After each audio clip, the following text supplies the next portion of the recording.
Hey guys, welcome back to my channel. If this is your first time here, you're welcome to Sew with Mediva. And if you're a returning subscriber or viewer, thank you for sticking to my channel. So in today's video, I'll be showing you guys how to cut and sew a shawl collar double-breasted blazer dress with side pleats. So this video is very detailed, very easy to follow, and very beginners friendly. So don't forget to give it a thumbs up, leave a comment, and subscribe to my channel.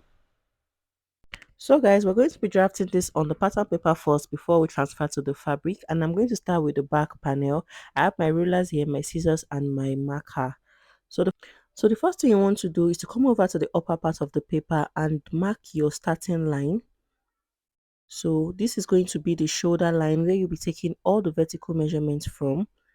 So I'm just going to draw out a straight line at the upper part of my paper this way, and then from that line I'm going to take my shoulder to my bust point, which is 11 inches for me. So go ahead to mark yours. I'll take my shoulder to my waistline or my half length, which is 16 inches, and then to my hip line, which is 23 inches. So the full length of this dress is 38 inches, and I added extra 2 inches to it for my folding allowance. So let me just go ahead to show you guys. So I have 39 inches here. I'm going to add the remaining 1 inch when I'm cutting on my fabric. So let's go ahead now to extend these lines. So after I marked out all the lines, the next thing we want to do is to label them. So the first line is the shoulder line, this is the bust point, this is the half length, and this is the hip line. So the next thing we want to do is to come over to this shoulder line now and place your shoulder to shoulder measurements divided by 2. So mine is 8 inches. So I'm going to place 8 inches on that line. And then from that 8 inches I marked, I'm going to come down by my round armhole divided by 2. So mine is 9 inches. So I'll go ahead to connect the points together.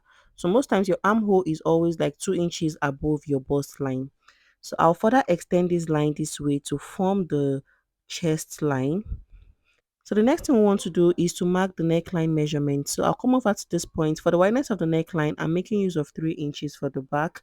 And then for the depth of the back neckline, I'm making use of 1.5 inches. So I'll go ahead to form my neckline this way.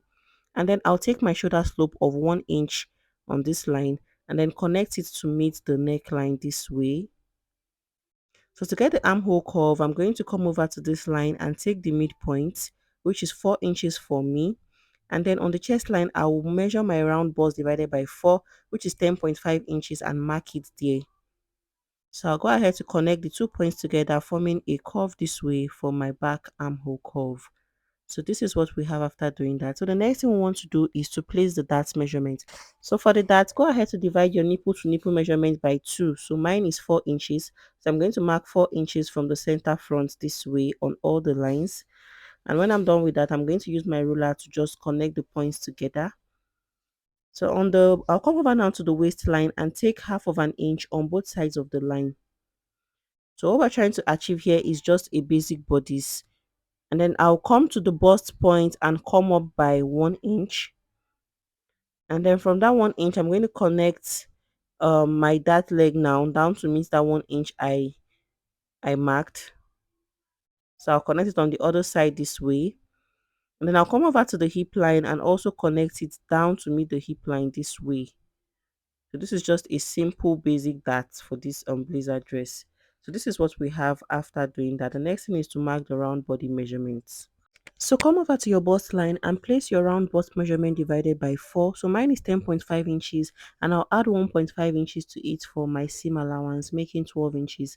And on the half length, I'll place my round waist measurement divided by 4, which is 9.5 inches, 1 inch for that, and 1.5 inches for seam allowance, making 12.5 inches.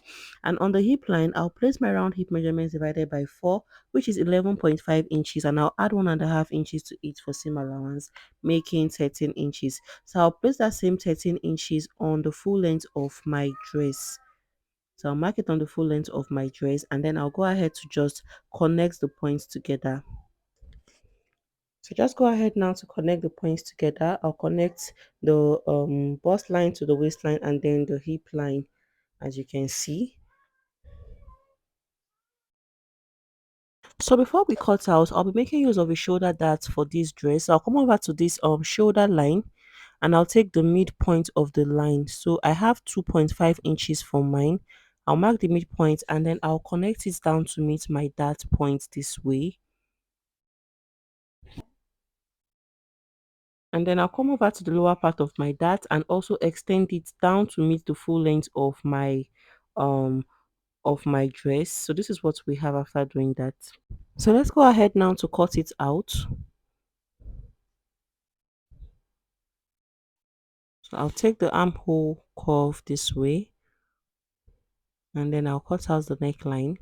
After that, I'm going to open up the dart point just as you can see me doing in the video. So when we are cutting out on our fabric, we're going to cut out 2 pieces each of the back panel.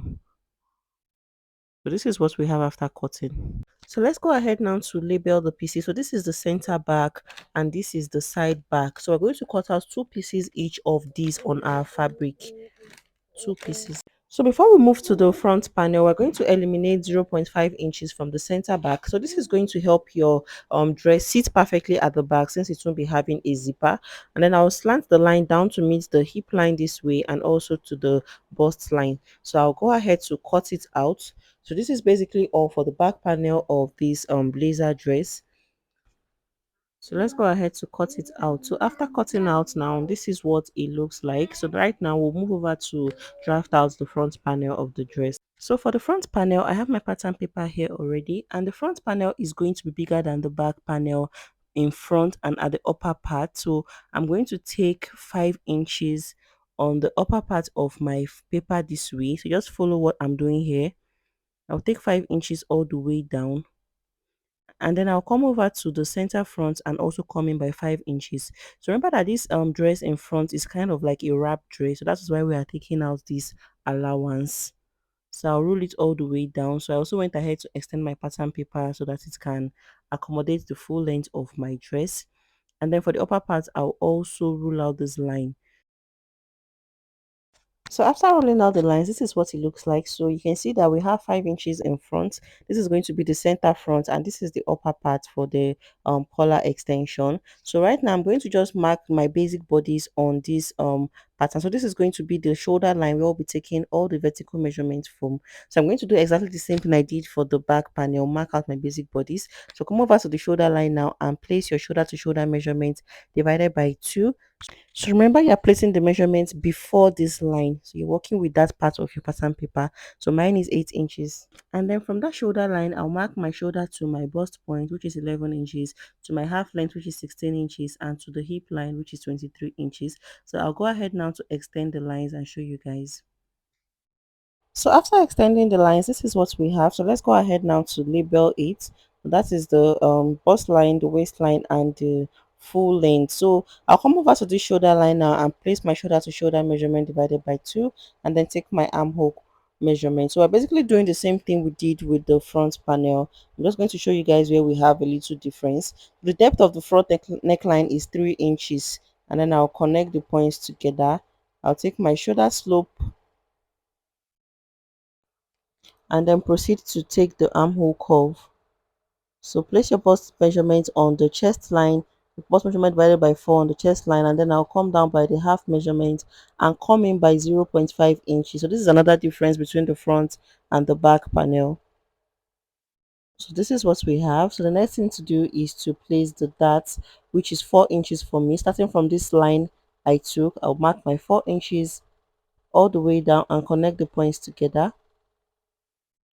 And then on the waistline, I'll take the same 0.5 inches on both sides, and then I'll come down by 1 inch from the bust line. This is how we draft out the front dart, and then I'll connect the points together just the same way I did with the back panel. So this is what we have.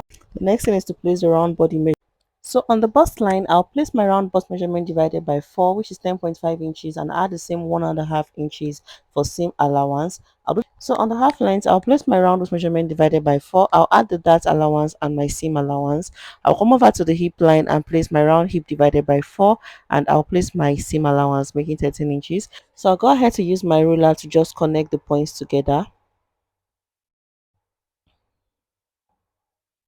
And then on the full length of my dress, I'm going to mark the same 13 inches I have on my hip line all the way down. So after doing that, the next thing now is to work on the shawl collar. So for the collar, the first thing you want to determine is where you want your collar to stop. So mine, I'll just come up by 2 inches from my waistline, my half length measurement. This is like my under bust point. But if you want your collar lower, you can come as low as your waistline. So I'll go ahead to just connect this mark now down to the neckline this way, forming a slant. So this is what you should have as well. So remember, you can decide to make your own collar lower when you are drafting your pattern. So when I wear my dress, my collar is going to stop at this point when I fold it in. So the next thing to do now is to get the back panel neckline. So this is the center back. I'm going to just measure what I have there. I'm going to curve out my tape rule this way. So I have about 3.5 inches there. Now that same 3.5 inches I have, I'm going to extend this line now by 3.5 inches. So I hope you guys can see that my tape roll is not straight. I placed it in form of a slant to mark that 3.5 inches. So this part that we're marking is going to go around your neck at the back. I hope you guys understand. And then I would connect it down to meet this line this way. And then after doing that, I'll come over to this 3.5 inches extension I just took and come out again by 0.5 inches. So just to form like a curve, because I don't want that place to be too straight. And then I'll curve it out using my curved ruler this way, 0.5 inches outside. So after doing that, I'll discard the older line. So we're going to be working with that new line we just drew. So the next thing is to determine how wide you want your collar to be. So I want mine to be 3.5 inches. So I'm going to slant my tape roll again this way and take 3.5 inches and then connect the points together. So you can see that the line is not straight, it's in a slanted form. And then from that point, I will just go ahead and connect my collar down to meet the other line. So I'm going to do this with my hip curve because you don't want your collar to appear too straight. So I would connect it straight this way and then I'll use my curve to just connect the points together down to meet the other line. So after connecting, this is what we have. So I'll just go ahead to blend in that point very well so it appears well. So this is basically all for the collar part of this dress. So by the time I wear it, it's going to fall this way on the front panel. So the next thing we want to do now is to just take the shoulder dart. So I'll come over to the shoulder area and take the midpoint and then connect it down to meet that leg this way. So I'll just go ahead to connect it all the way down, just like I did with the back panel. So remember, we're going to be having a bit of design for the front panel all the way back. So I'm going to show you guys how to do that when we are sewing the dress. So I'll just connect it all the way down to the full length. So let's go ahead now to cut it out. So guys, watch closely how I'm going to be cutting this out so you know the parts to cut and the parts to discard. So I'll go ahead now to cut out the collar area. So just watch closely. So this is all for the front. So before I open up the dart point of the front panel, so I'm going to be having a bit of design on this side of on the sides of my dress all the way back to the back. But you can, this is totally optional. You can decide to just make yours a normal straight gown. So I'm going to come down by 4 inches from my hip line and just form a straight line this way. So I'll go ahead now. So this part of my dress is going to be replaced by another fabric which I'm going to be using to form pleats. It's going to be forming pleats on that side. So I have 13 inches in length left. So I'm going to be cutting it out now. So I'll cut this out. So you can decide to make yours a normal dress if you want. You don't need to do this. Just go ahead to open up the dart area. But since mine will be having a design on the sides all the way to the back, that is why I am doing this. So I'm going to cut out this part now. So this part of my dress is going to be replaced with another fabric for pleats to form pleats, just like you see in my thumbnail. So I'm going to do the same thing now to the back panel. So let's go ahead to label. That's the center front and this is the side front. So remember that the pleat design is going to go all the way to the back. So I'm going to do the same thing I did in front to the back panel. I'm going to come down by 4 inches from the hip line. And then I'm going to just go ahead to draw out a straight line. I'll come to this side also and come down by 4 inches just to get a very straight line. And then I'll connect the points together. So I'm going to be cutting out this part. I'll go ahead now to cut it out. So this lower part is going to be replaced with another fabric. I'm going to be using it to form pleats at the back all the way to the sides. So when so the part I just cut out now is about 13 inches. So that means my pleat fabric is going to be 13 inches long as well. So if you watch the sewing tutorial, you're going to understand what I want to do with the remaining part of the fabric of the paper, I mean. So this part is going to be for the pleats. So guys, this is basically all on how to draft a blazer dress pattern. This is what we have. This is the front panel and the back. So this is where we'll end this video for today, guys. I'll show you guys in another video how to join the fabrics together. So if you found this video useful, make sure you give it a thumbs up, leave a comment, subscribe to my channel, put on your notification bell, and I'll see you guys in my next video. Bye.